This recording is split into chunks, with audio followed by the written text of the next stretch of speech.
నమస్తే, welcome to our channel. నేను సిరి. So ఈ రోజు అయితే సంక్రాంతి బరిలో నా సామిరంగ సినిమా అయితే వచ్చేసింది. నాగార్జున గారికి అయితే మరి ఈ సినిమా హిట్ అయిందా లేకపోతే ఫ్లాప్ అయిందా ఏంటి అని మనతో పాటు చర్చించడానికి ఈరోజు మనతో పాటు ఉన్నారు ప్రముఖ సినీ క్రిటిక్ దాసరి విజ్ఞాన్ గారు. నమస్కారం. నమస్తే.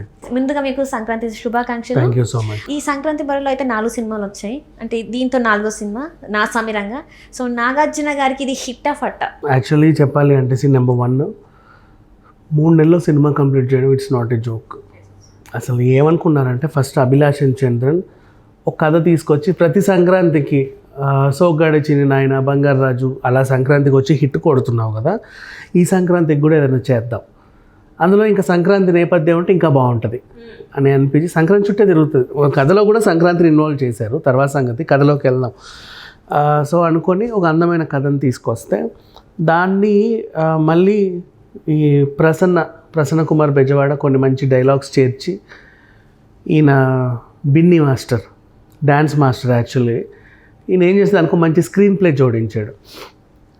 ఆ స్క్రీన్ ప్లే నచ్చింది నాగార్జున గారికి. 1కి 2 సార్లు 2కు 3 సార్లు బాగా తరోగా అన్నీ అనుకొని ఇది బాగుంది అనుకున్న తర్వాత నువ్వే చేసే డైరెక్షన్ అని చెప్పి అతని చేత తనతో డైరెక్షన్ చేయించారు. సో నీట్గా కుదిరింది. దానికి తగ్గట్టు ప్రసన్న కుమార్ బెజవాడ డైలాగులు, అభిలాష్ ఇచ్చిన స్టోరీ అన్నీ ఒక కుదిరేసే తర్వాత మ్యూజిక్ ఎవరిని పెడదాం, కీరవాణిని పెట్టుకుందాం. ఆయన కొన్ని బాణీలు ఇచ్చి, కీరవాణి గారు కూడా కథలో చాలా సజెషన్స్ చేస్తారు. యాక్చువల్లీ చెప్పాలి అంటే ఆయన ఓన్లీ మ్యూజిక్ ఇచ్చేసి చేతులు దులుపుకునే మనిషి కాదు. కథలో ఇట్లా ఉంటే బాగుంటుంది, ఇట్లా ఉంటే బాగుంటుంది, ఈ టైంలో మీరు ఇలా చేయండి, దానికి తగ్గట్టు నేను మంచి మ్యూజిక్ ఇస్తా, ఇలాంటి మనిషి అనమాట. అండ్ అంటే చాలామంది దీన్ని 1కి 10 సార్లు ఆలోచించి తీసుకున్నారు. మళ్ళీ క్యారెక్టర్స్లో కూడా అటు రాజ్ తరుణ్ని, ఇటు మళ్ళీ అల్లరి నరేషన్ తీసుకొని 3 హీరోయిన్లని నీట్గా సంక్రాంతికి ఒక ఫుల్ ఫ్యామిలీ ఎంటర్టైన్మెంట్ ఇద్దాము అని అనుకున్నారనమాట. సో ఈ మలయాళం సినిమా తీసుకొచ్చి దాని మాతృకని తెలుగులోకి వీళ్ళు మళ్ళీ చేశారు. కానీ ఎక్కడ కూడా మలయాళం స్టైల్ కనపడవు, అవుట్ అండ్ అవుట్ తెలుగు సినిమానే అనుకుంటారు జనాలు. కానీ చాలామందికి తెలియదు ఇది మలయాళం సినిమా రీమేక్ అని చెప్పేసి. సరే పోనీ, అప్పటి వరకు కూడా బాగానే ఉంది. ఇప్పుడు ఓవరాల్గా 3 నెలల్లో గబగబా షూటింగ్ చేసేసారు. ఓ పక్క ఆయన బిగ్ బాస్ చేస్తూ, ఇంకో పక్క షూట్లో హాజరవుతా మొత్తానికి సంక్రాంతికి సినిమాని తేవాలన్న ఇదితోని పెద్ద తారాగానం, 3 హీరోలు 3 హీరోయిన్లు అండ్ మిగతా ఏదో లాక్కు రావడం కష్టం, మళ్ళీ ఎక్కువ అవుట్డోర్ షూటింగ్లు, ఏదో రకంగా కంప్లీట్ చేశారు. మరి ఇంత తొందరగా వచ్చినప్పుడు ఏదన్నా హడావిడి పడి ఏమైనా మిస్టేకులు చేశారా, లేకపోతే బాగుందా బాగాలేదా, కొత్త డైరెక్టర్ నమ్మి నాగార్జున రిస్క్ చేశాడా? మరి ఎంత కొత్త డైరెక్టర్ అయినా సరే ఇంతమందిని డీల్ చేయడం కూడా గ్రేటే కదా. పైగా సంక్రాంతి బరిలో రావడం, ఇంతమందితో పోటీ పడడం, వీళ్ళు ఎలా ఉంటారు అనేది కథలోకి వెళ్ళి మాట్లాడుకుందాం. కథ విషయానికి వస్తే వీళ్ళు 1960 బ్యాక్గ్రౌండ్ ఎంచుకున్నారు. ఓకే, ఇప్పటి స్టోరీ కాదు, ఉన్నాయి, అన్నీ ఉన్నాయి. 1980స్లోకి వచ్చింది, తర్వాత ఇట్లా 1960లో స్టార్ట్ అవుతుంది. ఈయన కృష్ణయ్య అనాథ నాగార్జున గారు. తర్వాత ఒక ముద్ద కోసం అంజీ ఇంటికి వెళ్తాడు. వాళ్ళ అమ్మ ఇతన్ని కూడా ఆదరించి మీరిద్దరు అన్నదమ్ములు నా కొడుకులే అన్నట్టుగా చూసుకుంటుంది. కొంచెం రోజుల తర్వాత అమ్మ కూడా చనిపోతుంది. ఇక వీళ్ళకి అప్పులు కట్టాల్సి వస్తుంది. ఈ ఇల్లుని జప్తు చేయడానికి వస్తారు కదా కాగితాలు పట్టుకొని సావుకారులు, అలాగే వస్తే అయ్యో పాపం అని చెప్పేసి నాజర్ ఆయన పెద్దయ్య, ఆయన వచ్చి ఆదుకుంటాడు, వాళ్ళకి డబ్బులు వాడికి ఇచ్చేసి చూసుకుంటాడు. వీళ్ళకి పెద్దయ్య అంటే ప్రాణం, అరే మంచి ఇదితో మమ్మల్ని కాపాడిండు అని చెప్పేసి ఉంటుంది. పెద్దయ్యకి కూడా 2 కొడుకులు ఉంటారు, కానీ వాళ్ళకంటే వీళ్ళని ఎక్కువ ప్రేమగా చూస్తే వాళ్ళకి నచ్చదు అనమాట.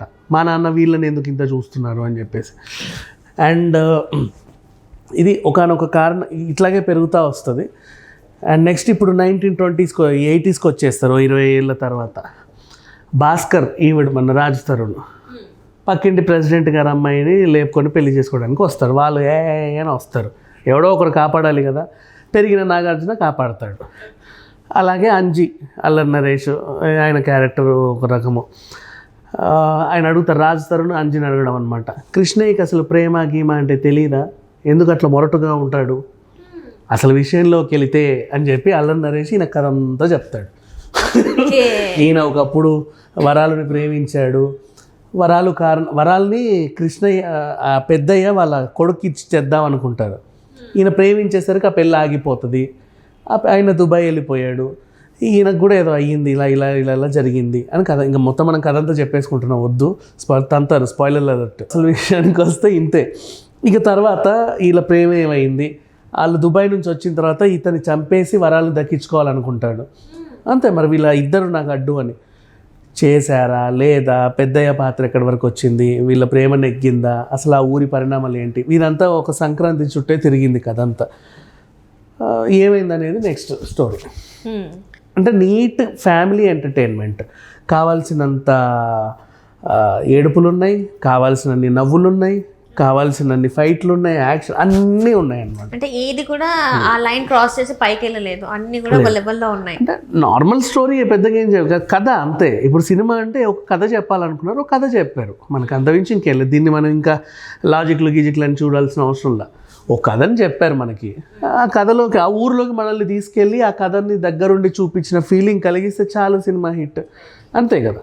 సో ఇట్లా ఇది ఓవరాల్గా వీళ్ళు ఎంచుకున్న కథ. ఇక నటీనటుల పర్ఫార్మెన్స్ విషయానికి వస్తే కొన్ని సన్నివేశాలు కూడా నిజం బాగున్నాయి. ఎక్కడ అంటే ఇప్పుడు Allari Naresh first night scene బాగుంటుంది, అండ్ మన నాగార్జునకి ఆ అమ్మాయికి వరాలు క్యారెక్టర్కి వచ్చే అషిక రంగనాథ్కి వచ్చే సీన్స్ అన్నీ నిజంగా బాగుంటాయి. అండ్ రాజ్ తరుణ్కి రుక్సార్కి కూడా బాగానే కుదిరింది పేరు, అందరికీ బాగానే కుదిరింది ఓవరాల్గా. అండ్ నరేష్ విషయానికి వస్తే గమ్యం తర్వాత ఈయనకి శంభో శివశంభో తర్వాత ఈయనకు ఒక అంత రేంజ్ మంచి క్యారెక్టర్ పడిందని చెప్పుకోవచ్చు. నవ్విస్తూనే ఏడిపిస్తాడు, ఆలోచింపజేస్తాడు, అన్నీ చేస్తాడు. అండ్ రాజ్ తరుణ్ క్యారెక్టర్ కొంచెం ఏదో ఉండి లేనట్టుంది, కానీ కాకపోతే కథ అంతా ఈయనకే చెప్పడం ద్వారా ఆయనకి లెంత్ పెరిగింది, అంతమించి ఇంకేంలా పెద్దగా స్కోప్ ఏం లేదు. వరాలు క్యారెక్టర్ సినిమాకి పెద్ద అసెట్, అండ్ ఆ పిల్లకి ఇంకా చాలా ఛాన్సులు వస్తాయి, అందులో ఏమాత్రం అతిశయోక్తి లేదు. నాగార్జున గారు ఎప్పటికిలాగే యాజ్ యూజువల్ పల్లెటూరు సీన్లు పంచకట్టు ఇట్లాంటివి ఆయనకి ఇస్తే ఎలా చేస్తాడో అందరికీ తెలుసు, ఆ రేంజ్లోనే చేశాడు. అండ్ ఇక మిగతా క్యారెక్టర్ రావు రమేష్ క్యారెక్టర్, వీళ్ళందరూ కూడా, కృష్ణయ్య పాత్రలు నాజరు, వీళ్ళందరూ కూడా, అండ్ భరత్ రెడ్డి, రవివర్మ పాత్రల పరిధి మేరకు ఓకే అనిపించారు అనమాట, పర్వాలా. మ్యూజిక్ ఎలా ఉంది? ఇంకా టెక్నికల్ వాల్యూస్ విషయానికి వస్తే ఏ సినిమాకైనా ప్రధాన బలం మ్యూజిక్. సో కీరవాణి గారు ఇంకా చెప్పాల్సిన అవసరం లేదు, ఇవ్వాల్సినంత ఇచ్చారు. ఇక పల్లెటూరు బ్యాక్ డ్రాప్స్ కీరవాణి గారికి ఇస్తే ఏ రేంజ్లో ఉంటుందో మనకు తెలుసు. పాటలన్నీ కూడా చాలా బాగుంటాయి, అన్నీ బాగుంటాయి. అండ్ మళ్ళీ డ్యాన్స్ మాస్టర్గా స్టార్ట్ చేసిన బిన్నీ డైరెక్టర్గా స్క్రీన్ ప్లే కూడా అందించాడు, తన మార్క్ కూడా పర్ఫెక్ట్గానే ఉంది. నెక్స్ట్ చోటా కే ప్రసాద్ ఎడిటింగ్ చాలా బాగుంటుంది. అండ్ నెక్స్ట్ నిన్న హనుమాన్ సినిమాకి ఎవరైతే పనిచేశారో దాశరథి, తనే దీనికి కూడా కెమెరామెన్. ఆబ్వియస్లీ ఆ వర్క్ మనం మొన్న చూసాం కాబట్టి ఇక మాట్లాడుకోని అవసరం లేదు. ప్రతి విజువల్స్ చాలా బాగుంటాయి, అన్నీ బాగున్నాయి. అంటే ఇంకా దీని గురించి మళ్ళీ శ్రీనివాస్ చిట్టూరి గారి ప్రొడక్షన్ వాల్యూస్ కొంచెం మాట్లాడుకోవాలి. ఎందుకంటే 3 నెలల్లో తీసేశారు కాబట్టి షూటింగ్ అంతా బాగానే ఉన్నా సీజీ వర్క్స్ ఉంటాయి కదా, కొంచెం అక్కడక్కడ రేపు పాప వీళ్ళకి కొంచెం టైం ఇస్తే బాగుండు అనిపిస్తుంది, అంతమించి ఇంకేం లేదు. అది పెద్ద మైనస్ కూడా కాదు. సో ఇంతే. ఇంకా ఓవరాల్గా అన్నీ బాగానే ఉన్నాయి. ఈ సినిమా గురించి అసలు ఎక్కడ ఏం మచ్చబెట్టాల్సిన అవసరం, కాకపోతే రొటీన్గా అనిపించే కదా, బట్ సంక్రాంతికి అదే కావాలి. రైట్, ఫ్యామిలీ అందరితో వెళ్ళి చూడాల్సిన. ఇప్పుడు సీతం వాకిట్లో సినిమాల చెట్ల పెద్ద కథే ఉంది, సంక్రాంతికి ఎంత పెద్ద హిట్ చేసాం. F2 కానీ ఏదైనా సంక్రాంతికి ఒక ఫ్యామిలీ ఎంటర్టైన్మెంట్ వచ్చింది అంటే అందరూ ఫ్యామిలీతో పాటు దాన్ని చూడడానికి ఇష్టపడతారు, అదొక ఇది ఉంటుంది. సో ఫ్యామిలీ అందరూ కలిసి తప్పకుండా చూడొచ్చు ఈ సినిమాని. ఆ విషయంలో అయితే అంటే ఈ నా సామిరంగ సినిమాకి మీ రేటింగ్ ఎంత? నా సామిరంగకి నేను ఇచ్చే రేటింగ్ 3/5. 3/5.